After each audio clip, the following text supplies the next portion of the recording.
Et bonjour les taureaux, je reviens pour votre horoscope pour le mois de mai 2025. On va découvrir un petit peu ensemble ce qui va se passer. Déjà les taureaux, écoutez, joyeux anniversaire, car pour beaucoup d'entre vous, c'est ce mois-ci que ça va être le moment du birthday.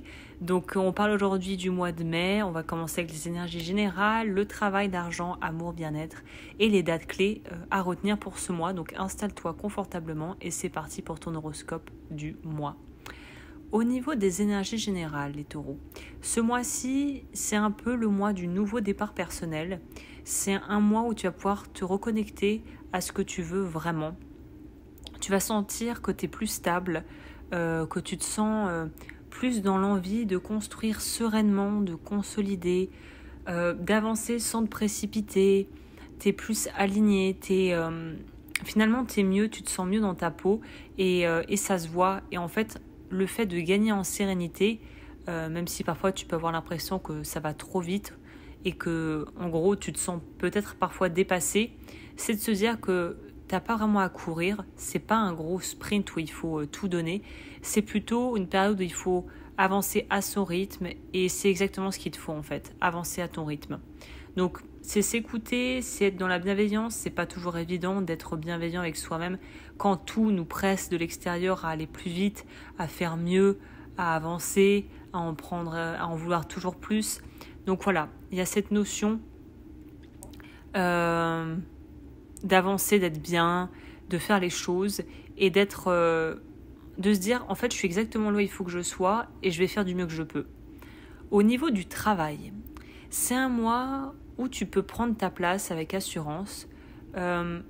Tu pourras avoir l'occasion de mettre en avant peut-être une idée, un projet bien spécifique, de prendre un rôle plus important au sein de ton entreprise ou de ta propre équipe peut-être de travail, ou aussi, et là, point crucial, c'est peut-être le moment idéal pour négocier une amélioration dans les conditions de ton contrat, tes conditions de travail, peut-être les avantages que tu peux avoir, je sais pas, ça peut se traduire par essayer de changer ses horaires, d'avoir une augmentation, enfin voilà, de viser une espèce de stabilité professionnelle qui de toute façon semble favoriser durant le mois de mai. Donc là, on te dit en gros que il faut accepter que certaines choses commencent à prendre forme, que c'est peut-être pas encore tout à fait immédiat, imminent, c'est pas à effet immédiat, mais qu'on vise quelque chose qui est quand même beaucoup plus stable et facile et tranquille en fait. Pas besoin de se brusquer, pas besoin de vouloir aller trop vite, che va piano va sano comme on dit. Là où il pourrait y avoir à faire tout de même être un peu vigilant, c'est vers le 13 mai. Parce que peut-être que dans le cadre professionnel, il pourrait y avoir un petit couac ou tout simplement quelque chose qui n'est pas vraiment compris d'une ou des deux parties. Si tu as quelque chose à dire ou qu'on te dit quelque chose, ne te braque pas du tout sur la défensive. Garde ton calme et essaie de clarifier la communication au maximum pour éviter durant cette période les malentendus. Mais de toute façon, les choses devraient se résorber et avancer comme il faut à partir du 17 mai. Le conseil clairement au niveau pro, là, c'est tout simplement de dire que c'est le bon moment d'oser demander ce que tu mérites sans avoir peur que ça soit trop, que tu sois pas finalement apte, que ça soit pas le moment, que bon bref.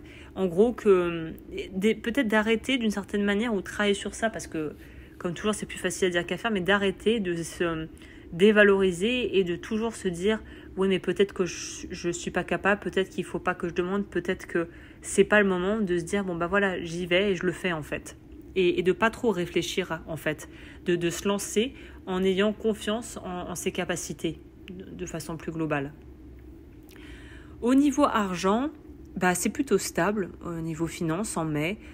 Comme souvent, les taureaux ont une capacité de gestion, d'anticipation.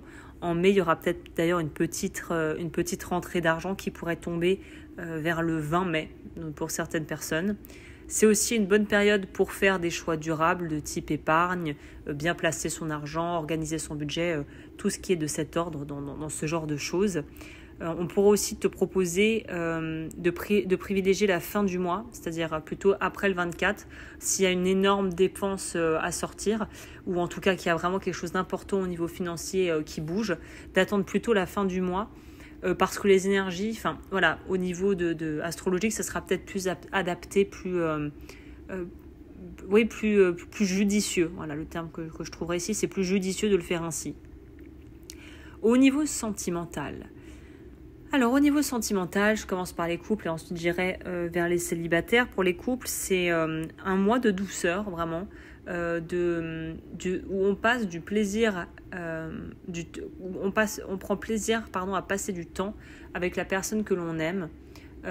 Autour du 11 mai, c'est peut-être une période où ça serait bien, si vous en éprouvez le besoin, de faire un petit débrief avec votre compagne ou votre compagnon, de pouvoir un peu aussi voir vos projets, où vous en êtes, où vous allez.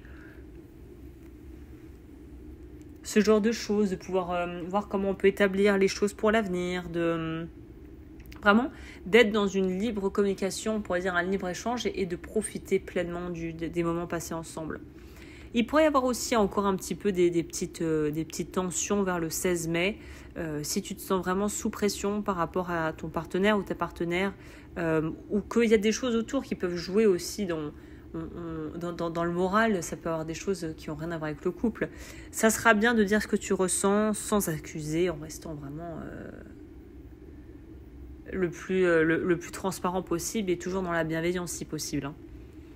Pour les célibataires, j'ai envie de vous dire que comme tous les signes, c'est un peu la récurrente, mais on voit qu'il y a vraiment de la chaleur, du magnétisme, qu'on a des gens autour de soi, qu'on attire peut-être d'autres genres de personnes. Ça peut être aussi très rafraîchissant de se rendre compte qu'on attire d'autres gens, qu'on est dans une nouvelle dynamique et que ça nous fait du bien en fait.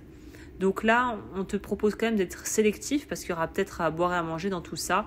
Si tu veux du vrai, du sincère et pas juste une histoire légère, il va falloir aussi être attentif à ce qu'on te propose en face, à ce que la personne en face de toi peut-être pourrait essayer de te montrer d'elle, parce qu'on veut toujours montrer généralement son meilleur jour, mais ça ne veut pas dire que ça va être le top, quoi, qu'il faut... voilà. Il va falloir faire attention à la façon dont tu sélectionnes les personnes autour de toi, et c'est une bonne chose. Donc laisse-toi surprendre au niveau sentimental. Tout ne doit pas être parfait, parfaitement pensé, parfaitement coordonné. L'amour, c'est parfois juste un élan, et après on se laisse aller avec le courant, et on ne cherche plus trop en fait à tout contrôler, tout simplement. Au niveau du bien-être, on sent que tu te ressources, que tu te ressentes. C'est un mois où en fait ton corps et ton esprit te disent merci, parce que tu leur apportes peut-être le calme nécessaire, l'atmosphère nécessaire. Donc vraiment évite la surcharge. Comme pour les autres signes, vers le 24 mai, il faut un petit peu, on aura peut-être une baisse de régime, c'est un peu global. Donc voilà, ne pas hésiter à ralentir si on trouve que là, c'est trop rapide et qu'on se trouve un petit peu dépassé. Donc là, typiquement, aller en forêt, marcher, cuisiner, faire les choses généralement que les taureaux aiment bien faire, se plaisent à faire, ça peut être pas mal. C'est simple mais efficace. Et les dates clés, alors là, c'est le moment où on sort son agenda ou son téléphone pour avoir le calendrier. Les dates clés, c'est le 6 mai. On a peut-être une nouvelle idée qui va germer où tu vas pouvoir y voir plus clair. Le 11 mai, il y a quelque chose vraiment qui peut se débloquer ou se travailler. C'est un moment propice pour les relations plutôt privées, c'est-à-dire dans le cercle sentimental et intime. Le 13 mai, attention au quiproquo, peut-être. Le 20 mai, c'est un super moment pour faire des rencontres et avoir peut-être une bonne surprise au niveau financier. Et la fin du mois, c'est prendre son temps. C'est vraiment prendre le temps de faire les choses. Du coup, j'ai été interrompue, je suis navrée, je vais clôturer toujours avec les dates.